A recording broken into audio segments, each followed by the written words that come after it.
আমার ডার্ক সার্কেলটা একটু খেয়াল করুন, আর খেয়াল করুন কি হয় যখন আমি আই ক্রিমটা অ্যাপ্লাই করি এক পাশে।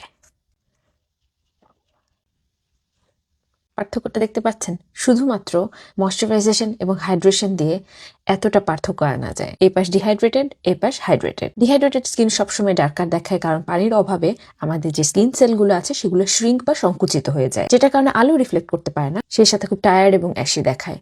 আমার মতন যাদের জন্মগত ডার্ক সার্কেল আছে তাদেরটা জাস্ট আরো বেশি গাঢ় হয়ে ফুটে ওঠে। আর আজকে পারফেক্ট দিন ছিল পার্থক্যটা আপনাদের দেখানো, কারণ প্রায় 1 মাস ধরে আমি অ্যালার্জি জনিত ঠান্ডা এবং চুলকানির সমস্যায় ভুগছি, এবং আমার চোখ অনেক বেশি চুলকায় এই সময়টাতে, এবং কনস্ট্যান্টলি পানি পড়তে থাকে, চুলকাতে থাকে, যে কারণে খুব বেশি ডিহাইড্রেটেড হয়ে যায়। তাই আমি জাস্ট 1 সপ্তাহে আই সিরামটা এত খানিক শেষ করে ফেলেছি। এই সমস্যাটা আমার প্রায়ই হয়, এটা নতুন কিছুই না। কিন্তু যেহেতু আমি খুব নিয়মিত আমার আন্ডার আই ময়শ্চারাইজ রাখি, এই কারণে এখনো পর্যন্ত আমার কোনো ফাইন লাইন্স বা রিঙ্কেলস দেখা দেয়নি। সাধারণত আমি বিউটি অফ জেসনের রেটিনল আই ক্রিমটা ব্যবহার করি, কিন্তু যেহেতু এখন আমার চোখ অনেক বেশি সেন্সিটিভ, এখন আমি কোনো ধরনের অ্যাক্টিভ ব্যবহার করছি না আমার চোখের আশেপাশে, এই কারণে আমি এটা অফ রেখেছি এবং এটা ব্যবহার করছি। এটা হচ্ছে doctor Aldia to be youthful eye serum. আমার কাছে ভালো লেগেছে, যেটা সেটাই দাবি করে যেটা এটা করতে পারবে।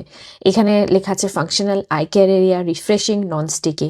আসলেই তাই, যারা ভারী কিছু ব্যবহার করতে পারেন না চোখের আশেপাশে তাদের জন্য পারফেক্ট, কারণ এটা খুবই লাইট ওয়েট। এটা সেরাম যেহেতু নাম, এটা একদমই আসলে সেরাম লাইক টেক্সচার এবং খুবই লাইট ওয়েট। তাই যেহেতু আমার বারবার অ্যাপ্লাই করতে হচ্ছে, অনেক বেশি পরিমাণে অ্যাপ্লাই করতে হচ্ছে, এটা থেকে আমার মিলিয়া হওয়ার সম্ভাবনা কম, কারণ আগে আমার এরকম করে হয়েছে মিলিয়া। এবং কোনো স্ট্রং অ্যাক্টিভ নেই যে এই সময় আমার চোখে জ্বালা পোড়া করবে বা সেন্সিটিভিটি বাড়িয়ে দিবে। অবশ্যই এতে অনেক পরিমাণে হাইলুরোনিক অ্যাসিড ব্যবহার করা হয়েছে, সেটাতে ভিটামিন ই, নাইসিনামাইড, অ্যাডোনিসিন ব্যবহার করা হয়েছে, যেন অ্যাপ্লাই করলে খুব আরাম লাগে চোখে। হ্যাঁ, আপনি অবশ্যই ফেশিয়াল ক্রিমও চোখের নিচে লাগাতে পারেন, কোনো অসুবিধা নেই। বাজেটের সমস্যা থাকলে সেটাই করা উচিত। কিন্তু যদি আপনার মনে হয় যে সেটাতেও কাজ হচ্ছে না এবং এক্সট্রা কিছু দরকার, এমন কোনো অ্যাক্টিভও নেই, তাই সেন্সিটিভ স্কিনে নিশ্চিন্তে ব্যবহার করতে পারবেন। কিন্তু রিঙ্কেল দূর করবে না, এটা হালকা ফাইন লাইন্স দূর করতে পারে।